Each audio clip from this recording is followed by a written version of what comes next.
दोस्तों आज की न्यूज आप सभी ने देखी होगी। समूह गौ की भर्ती परीक्षाओं के दौरान लागू हो धारा 144। भर्ती परीक्षाएं डीएम की देखरेख में होंगी। परीक्षा केंद्र के 200 मीटर तक धारा 144 लगाई जाएगी। दोस्तों इस वीडियो में मैं आपको बताने वाला हूं धारा 144 और कर्फ्यू में अंतर। दोस्तों एक कमेंट आया था, उसके बाद मेरे मन में एक विचार आया, क्यों ना इस पर सभी के लिए एक वीडियो बनाई जाए। धारा 144 और कर्फ्यू में क्या अंतर है वो मैं आपको इस वीडियो में बताने वाला हूं। प्रस्ताव के अनुसार परीक्षा केंद्र से 200 मीटर की परिधि में धारा 144 लागू की जाएगी। दोस्तों एग्जाम सेंटर जहां भी होगा आपका, उसके 200 मीटर की परिधि में धारा 144 लागू की जाएगी। जनपदीय कोषागार से गोपनीय सामग्री विभिन्न परीक्षा केंद्रों तक पहुंचाने एवं परीक्षा के बाद गोपनीय सामग्री से संबंधित सील्ड पैकेट्स आदि पोस्ट ऑफिस या लक्ष्य तक सुरक्षित पहुंचाने के लिए सेक्टर मजिस्ट्रेट नामित किए जाएंगे। दोस्तों ऐसा उत्तराखंड में पहली बार होने जा रहा है। भर्ती घोटाले के बाद उत्तराखंड लोक सेवा आयोग ने समूह गौ की परीक्षाओं को पारदर्शी तरीके से कराने का प्लान तैयार कर लिया है। परीक्षाओं को निर्वाचन की भांति संपन्न कराने का प्रस्ताव शासन को भेज दिया गया है। उत्तराखंड लोक सेवा आयोग के अध्यक्ष डॉक्टर राकेश कुमार की ओर से शासन को भेजे गए प्रस्ताव के अनुसार परीक्षा आयोजन के लिए सभी इंतजामों की जिम्मेदारी जिला अधिकारियों को दी गई है। डीएम समेत तमाम अफसरों को जिम्मेदारी। अब दोस्तों आपको मैं बताता हूं धारा 144। सबसे पहले बात करते हैं धारा 144। आप भी दोस्तों देख रहे होंगे कि उत्तराखंड में जो परीक्षाएं हैं UK triple S UK PSC की, इनमें भी धारा 144 यहां पर लगने जा रही है।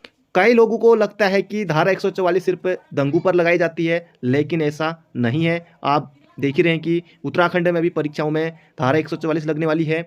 जब भी किसी काम में कोई सरकारी काम विधिपूर्वक हो रहा हो और लोग उसमें बाधा उत्पन्न करते हैं, तो ऐसी स्थिति में धारा 144 लगाई जा सकती है। मानव जीवन संकट, बाढ़ की स्थिति होगी, कोई आपातकाल की स्थिति होगी, या लोगों में आक्रोश है, गुस्सा है, ऐसी स्थिति में दोस्तों धारा 144 लागू की जा सकती है। पेपर लीक मामले में दोस्तों अब उसके बाद परीक्षा में भी अब उत्तराखंड में धारा 144 लागू की जाने वाली है। अब सवाल उठता है कि आपके मन में आ रहा होगा कि आखिर ये जो धारा 144 है इसको लागू कौन करता है। अब यहाँ पर देखिए दोस्तों, भर्ती की परीक्षाएं डीएम की देखरेख में होंगी।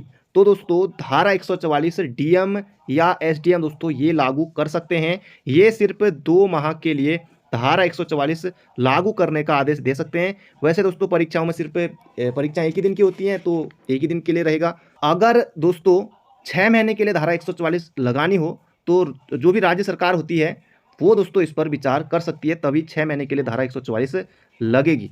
अब बात कर लेते हैं धारा 144 लागू होने पर स्थानीय लोगों पर क्या प्रभाव पड़ता है। आपके मन में भी ये सवाल आ रहा होगा। सबसे पहली बात दोस्तों, जिस क्षेत्र में धारा 144 लगी है, जैसे दोस्तों हमारे यहाँ परीक्षाओं में लगने वाली है और भी कहीं भी लगती है देश में, जिस क्षेत्र में धारा 144 लगी है वहाँ पर लोग, एक तो दोस्तों क्या होता है कि वो लोग वहाँ पर धरना नहीं दे सकते, ना ही दोस्तों वहाँ पर वो लोग जुलूस निकाल सकते, और ना ही दोस्तों वहाँ पर 5 से अधिक लोग एक जगह पर खड़े नहीं हो सकते। 5 से अधिक लोग दोस्तों एक जगह पर खड़े नहीं हो सकते। लेकिन दोस्तों इसमें भी एक स्थिति आती है, लेकिन जहां पर किसी व्यक्ति की मृत्यु होगी माना, या फिर कोई शादी समारोह हो, ऐसी स्थिति में दोस्तों धारा 144 लागू नहीं होती है। जहां पर दोस्तों धारा 144 लागू रहती है उस स्थान पर हथियारों के लाने और ले जाने पर रोक रहती है, और अगर इसका कोई उल्लंघन करता है तो उसे गिरफ्तार भी किया जा सकता है। जहां पर दोस्तों धारा 144 लगी रहती है वहां पर दोस्तों जो अधिकारी हैं, जैसे कि यहाँ पर डीएम की बात हो रही है, जो भी अधिकारी हैं ये दोस्तों इंटरनेट पर, इनको ये अधिकार होता है कि ये इंटरनेट पर भी उस दिन के लिए रोक लगा सकते हैं जब तक धारा 144 लगी हो। अब बात कर लेते हैं कर्फ्यू की। कर्फ्यू आखिर क्या होता है।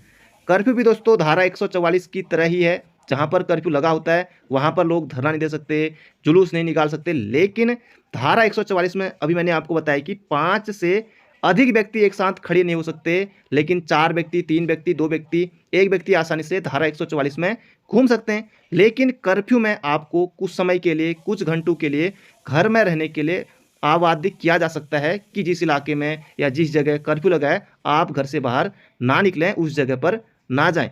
लेकिन ज़रूरी है, जैसे हॉस्पिटल जाना है, दवाई लाने जाना है, ये सब्जी लेने जाना है, या कोई और काम से जाना है, तो उसको आप कर्फ्यू में भी जा सकते हैं। कर्फ्यू का मतलब होता है कि आप घर से बाहर नहीं निकलें, लेकिन धारा 144 में दोस्तों आप घर से बाहर निकल सकते हैं लेकिन ग्रुप में खड़े नहीं हो सकते। ये होता है दोस्तों धारा 144 में।